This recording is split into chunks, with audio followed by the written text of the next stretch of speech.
So a lot of people are asking, how is Donald Trump preparing? I know you've been brought in to help him with this. One of his campaign managers was on with us earlier and said that his tactics are different than Kamala Harris's in the way he preps. Tell us what it's looking like for Donald Trump. Well, Kamala Harris is a politician in the worst sense of the word. Donald Trump is not and has never been, nor will he ever be, a typical politician. And, you know, he is very well versed on the issues. He is very well versed on Kamala Harris's record. And he's talking about these issues almost every day as he's out with the American people across the country, as he's doing interview after interview, town hall after town hall.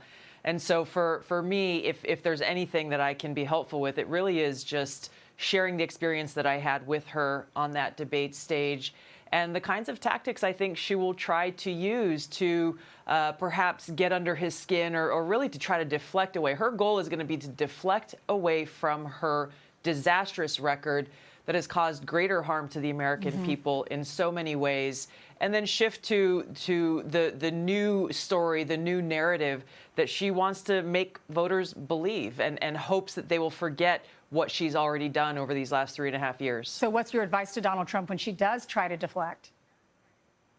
He is looking forward to this debate, and he is looking forward to focusing on Kamala Harris's record. And as you've said a few times this morning, Ainsley, since I've been watching, why hasn't she fixed the things that she is now saying are broken over the last 3.5 years? She is the incumbent candidate in this race. She is Vice President Kamala Harris, and she has had the opportunity over these 3.5 years, especially with Joe Biden, to have already brought about the kinds of changes that she is now promising that she will do in her quote-unquote new way forward. How can there be a new way forward when she is responsible for disastrous economic and foreign policies, domestic and international policies that have been the hallmark of this administration, once again, that have not helped the American people? It's actually hurt the American people. Yeah, I know that he said when he had the town hall with Sean Hannity, he said, you might not like me, but look at my policies compared to Kamala Harris's policies. And there's a poll out this morning, New York Times, Siena poll, saying that 1/3 of American voters don't even know what she stands for. So she's put some of her policies on her website. What if Donald Trump, what if she nudges him to go personal? Many people are telling Donald Trump, don't go personal. Keep it on the policies. What's your advice for him there? President Trump doesn't need my advice on this because he is very much focused on the issues and how he will fix what Kamala Harris and Joe Biden have broken over these last 3.5 years. Donald Trump isn't running for president for himself. He is running for president because he sees the risks and the dangers that we face as a country right now, specifically because of the Harris-Biden administration. And he wants to serve our country and serve the American people and actually fix what they have broken. The rules that he's agreed to and Kamala has now agreed to are the same rules that we saw at the last presidential debate when he was debating Joe Biden. It's muted mics, no studio audience. You can't take notes, just water and a piece of paper and a pen. So if you want to jot down thoughts in the middle of the debate, how does that fare for Donald Trump? Does that help him or hurt him? I think he did a fantastic job in his debate against Joe Biden. Clearly, the results speak for themselves, and he will do the same in this debate with Kamala Harris. You know, Vice President Harris should not be underestimated. Clearly, as some of the media reports have shown, they have been studying my debate with her in 2019 and setting aside almost a week of solid debate prep with the lights and the stage and the stand-ins and everything. Donald Trump hasn't been doing that because he doesn't need to do it. He's been out speaking to the American people. She's taking this debate seriously. She will come prepared with memorized lines, ready to recite and deliver them in what I think will be a very effective way. However, she cannot run away from her record. President Trump looks forward to making sure the American people remember what she has done over these last 3.5 years and how she had the opportunity to fix what's broken, but she's the one responsible for breaking it. He will come in as president and actually begin to fix those problems and get us back on track as a country. I know you were so calm during that debate with her. That was the summer, and then she dropped out of the race that next December. It speaks volumes that you're helping Donald Trump after you ran as a Democrat and ran against her. Thank you so much, Tulsi, for coming on. Thanks, Ainsley. You're welcome. Good to see you. Tulsi Gabbard's part of the Trump transition team, and she is here.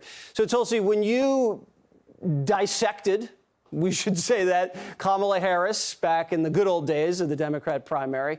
How did you perceive her, and what about her told you that that was the way to get her to go down?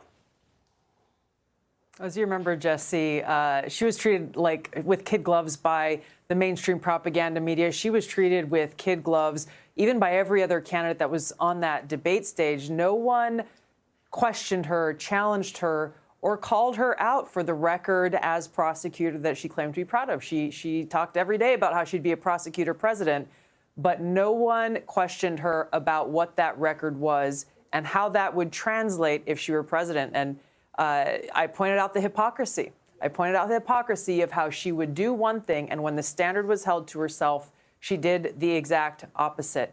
We are seeing that opportunity again in this debate coming up tomorrow night for President Trump to do the very same thing. What Kamala Harris is saying, the lies that she is selling to the American people now, is the exact opposite of the record that she has had, frankly, as the incumbent in this race. She's been in the White House for the last 3.5 years, almost 4 years, not President Trump. And our country's in a disastrous position as a result, both on domestic and foreign policy. So she's not to be underestimated because she is talented on a debate stage. There's no question about that. But she's going to have a tough time trying to defend this record that, quite frankly, from the view of the American people, is indefensible. When you observed her on the debate stage, what was it about her that created this aura where people were afraid to go after her? And what did you notice her strengths and weaknesses were? It's a good question. I saw and experienced a lot when I ran for president, but really that between the leaders of the DNC and the leaders of the mainstream propaganda media, the fix was in. They picked the few who they wanted voters to hear from, and for the rest of us, they tried to destroy us. But this was one of the frustrating things about being on that debate stage that still continues now is the mainstream propaganda media creates this political theater, and they take very lightly the serious choice that we have as voters. And so they have created this false premise that whoever wins this debate, therefore, is the candidate that deserves to be president. Being a great debater does not qualify a person to be president, but this is Kamala's goal, Jesse, and this is why she's locked herself in her hotel room, taking extreme acting lessons. She's got Hollywood advisors, a stage, the Hollywood lights, in the hopes that her friends at ABC and the propaganda media will declare her the winner, and that may be enough to trick voters into actually voting for her. I don't think the American people are going to fall for it. So the strategy was just go undercover for 3 weeks after the convention, put all the chips in one basket of the debate, and then rely on the media to manufacture a win by a few jazzy sound bites and zingers, and then say no more debates, and then just ride out early voting until November? Do you think she could pull that off? I know that that's exactly what she is trying to pull off. Her friends at ABC and the other mainstream propaganda media, they are doing their very best to help her. We've seen that over the last several weeks. The thing is that people in this country are struggling, and they're struggling with their cost of living, higher cost of groceries, gas, the crime in their streets, millions of illegal immigrants, tens of millions crossing our borders. There are very real issues and challenges that are happening today directly because of Kamala Harris and her record. And that's the seriousness with which they are treating this debate, to actually learn the truth about Kamala Harris. President Trump knows her record. He obviously has a record of success that he can stand on.